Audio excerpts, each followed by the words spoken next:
We have been tracking for you with respect to the NIA raids that had been carried out in the southern states, in fact, of Karnataka, Kerala and in Tamil Nadu as well, where these raids were being conducted in the connection of the Coimbatore car cylinder blast case. And meanwhile, NIA raids the houses of Mohammed in connection with the Coimbatore car blast case. And we're also learning that the flat of Sainuddin, who was among the suspects in the Bengaluru blast case and later freed by the court, was raided by the NIA. Now, notice has been served to Sainuddin to appear before the NIA tomorrow as he was not at home. And meanwhile, we're learning that one is in custody, and this was during the NIA raid in Alwa as well that had taken place. Let me bring in my colleague Ashwin, who's on the ground reporting on this big story. Ashwin, tell us more about these raids that were being conducted and subsequently the kind of the people that have been detained by the NIA, the people who are being asked questions, interrogated by the NIA as well, and the number of people that they were suspected to have links with these terror organizations, which is why we saw the crackdown since early morning today.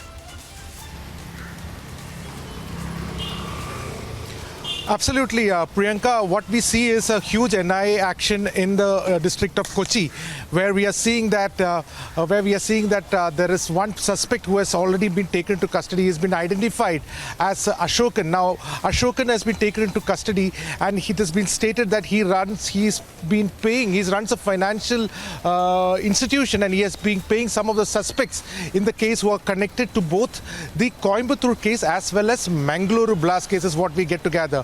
Also, interestingly, we are also finding that one of these suspects in the Bengaluru blast case, who was later freed by the court, Sainuddin, his home was also raided by the National Investigation Agency today.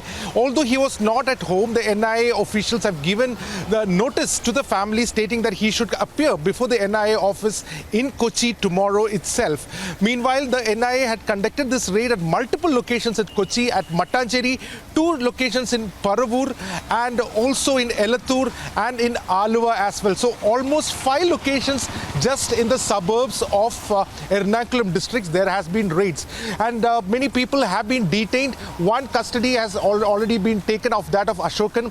What we get to gather is that as we speak, in the NIA office in Kochi, Ashokan is being questioned on how he is dealing with these people, and more financial documents from his house has also been collected. So there's a huge swoop by the National Investigation Agency. We are also getting information that the NIA has been tracking the movement of Sharik, who was in a main prime accused in the Mangaluru blast case when he had come during a brief hiatus in Kochi, where he had stayed at multiple locations. So what we are getting is a hint that wherever Sharik had gone, in all these places the NIA is trying to find out people who have possibly interacted with him or had some kind of a connection with him. So these are the latest updates that are coming in as far as the NIA raid in Kerala is concerned. Back to you, Priyanka.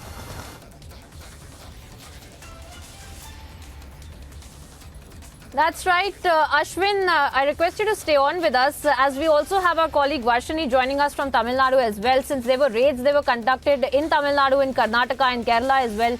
Varshini, if I could come to you over this, we had spoken to you earlier about the raids that were being conducted, and as Ashwin was pointing out, the details of these suspects also who are now being taken into custody. But there were also interrogation and investigation by the NIA of these people who had links of the terror organizations. On that front, has something come to light from Tamil Nadu as well, Varshini?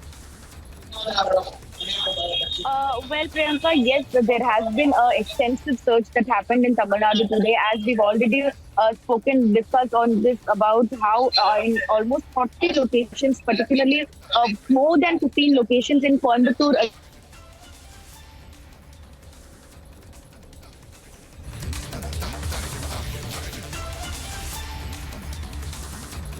All right, we'll connect that line with Varshini in just a bit. But Ashwin, if I could come back to you over the broader picture of this crackdown on this terror organizations that we have been seeing since quite some time, that is being carried out by the NIA, specifically in Kerala as well. So if you could expand upon that, and also some links that the NIA might have also gotten with respect to the terror blast case that they were investigating earlier, and now the people that they have already taken into custody and further suspects, because very importantly, Ashwin, you're telling us that these were the people who were also funding these organizations. Is that right?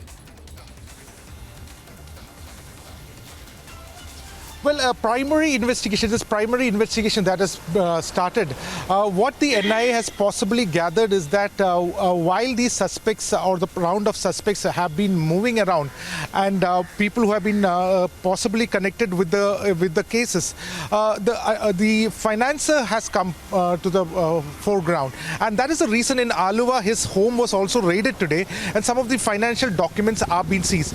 Now, as we speak, Ashokan, who is being Ashwin, questioned. sorry to cut you short, but we are